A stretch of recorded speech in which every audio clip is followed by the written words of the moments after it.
Je vois Netanyahou.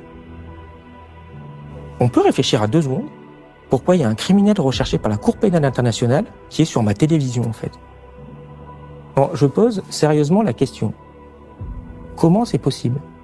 Quand c'est pas lui, c'est le porte-parole de l'armée la plus génocidaire du Moyen-Orient qui vient tranquillement. Puis quand c'est pas lui, c'est l'ambassadeur d'Israël qui passe à peu près toutes les 12 minutes sur un plateau télé. T'as vu l'ambassadeur d'Iran, toi? L'ambassadeur du pays génocidaire, il n'y a aucun problème. L'ambassadeur du pays agressé, on va quand même pas donner la parole à ce type-là. Personne ne regrettera ces types-là. En Europe, sans doute, mais pendant qu'ils étaient tous en train de dire cet élément de langage-là qui tournait en boucle, moi je regardais, j'avais des dizaines de billets de manifestants chiites, très énervés, dans toute la planète, dans tout l'Iran, dans le Pakistan, dans le nord de l'Inde, au Liban, enfin, il se passait des trucs. T'entends des gens, personne ne pleura, tu vois des gens pleurer. Elle a l'air de s'occuper que des femmes iraniennes, qui à mon avis vont pas aller beaucoup mieux dans les semaines qui viennent. Tu noteras que dans les éléments de propagande, on n'entend jamais de libérer la femme saoudienne ou la femme qatari, je sais pas pourquoi. Pour libérer la femme, le premier truc qu'ils ont fait le premier jour, ils ont tué 160 écolières iraniennes. Alors tout l'Iran l'a vu, t'as bien soudé le peuple iranien derrière son gouvernement, même s'il n'aime pas dans ces conditions-là, parce qu'ils aiment encore moins quand on leur tue 160 petites filles. C'est pas l'Afghanistan, l'Iran. C'est pas l'Afghanistan, même pour les femmes là-bas. Il y a beaucoup de femmes qui sont éduquées, il y a beaucoup de femmes docteurs, il y a beaucoup de femmes. C'est pas l'Afghanistan du tout. Il y a plein de femmes ingénieurs. Les missiles, il y a plein de missiles qui ont été faits par des femmes. Que t'as la France, l'Allemagne et l'Angleterre qui ont condamné l'Iran. Il n'y a pas un mot qui condamne Israël et les États-Unis. Premier tweet de l'armée israélienne, Israël a le droit de se défendre. C'est-à-dire que les types, ils agressent l'Iran, mais te disent, on se défend. Mais c'est ça, mais c'est un monde orwellien qui devient dangereux psychiquement. Je pense que c'est ce qui fait aussi qu'on va mal collectivement. Il n'y a plus de respect pour la vérité, pour la réalité. On est en démocratie, c'est nos démocraties. C'est-à-dire que notre président de la République, il a 12% de bonnes opinions, 80% des gens ont envie qu'il se barre, on nous dit on est en démocratie. Bon, rien à attendre des grands médias, une trahison de l'information classique. On va répéter 1000 fois le mensonge, ça en fait une vérité pour nous. Mais ça en fait pas la réalité. C'est de l'intimidation permanente. C'est des gens, ils te disent, tu vois cette table, elle est pas blanche. Si tu dis qu'elle est blanche, t'es antisémite, t'es méchant, tu soutiens le régime islamiste, tu veux que les gens y meurent. Mais il faut tenir une ligne. La table, elle est blanche. Elle est pas noire. Elle est même pas grise, elle est même pas un peu grise. Si t'as des amis, quand tu dis qu'elle est blanche, ils sont pas contents, ils te disent machin, change d'amis, la table elle est blanche.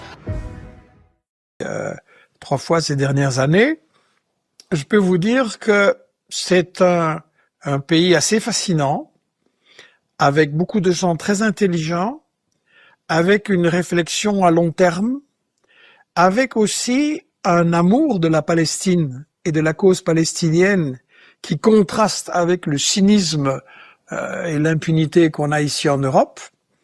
Et donc, ils sont préparés. Alors, on peut discuter, on peut dire qu'il y a des choses qui ne vont pas bien en Iran.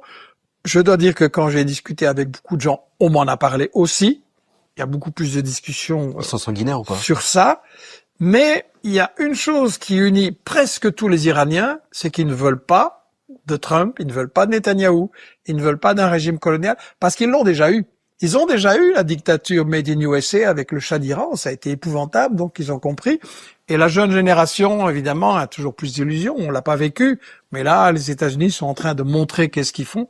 Et donc, les rapports aux États-Unis même disent, tout ce qu'on a fait a soudé l'Iran et nous a fait perdre le soutien. J'ai visité ce pays 3 fois ces dernières années.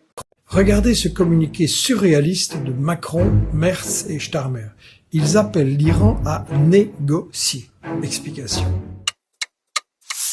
Vous avez perdu la tête? En 2015, vous avez signé avec les États-Unis d'Obama un accord sur le nucléaire. Après de longues négociations, vous, France, Grande-Bretagne et Allemagne, figurez ici sur la photo solennelle du traité négocié. Qui a brisé cet accord? Trump, votre leader.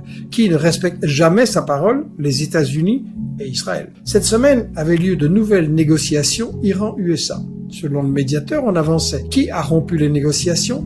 Qui a attaqué? Votre maître, Trump. Et maintenant, vous avez le culot de dire aux Iraniens qu'ils ne peuvent pas riposter aux bombardements destructeurs. On parle de 140 fillettes massacrées quand Israël a bombardé cette école à Hormozgan. Mais qui a demandé une réunion d'urgence du Conseil de sécurité de l'ONU pour mettre fin au conflit? Téhéran. Qui a refusé? Washington. Vous, leader européen, avez perdu toute dignité et pour plaire à votre maître, vous êtes prêt à raconter n'importe quoi. Vous savez très bien que c'est aussi une guerre pour le pétrole. Les États-Unis veulent le voler pour s'enrichir sur le dos des peuples, aussi des peuples européens en contrôlant leur énergie. J'y reviens dans une prochaine Minute Michel. Soutenez s'il vous plaît les enquêtes de l'équipe Investigation en devenant donateur mensuel.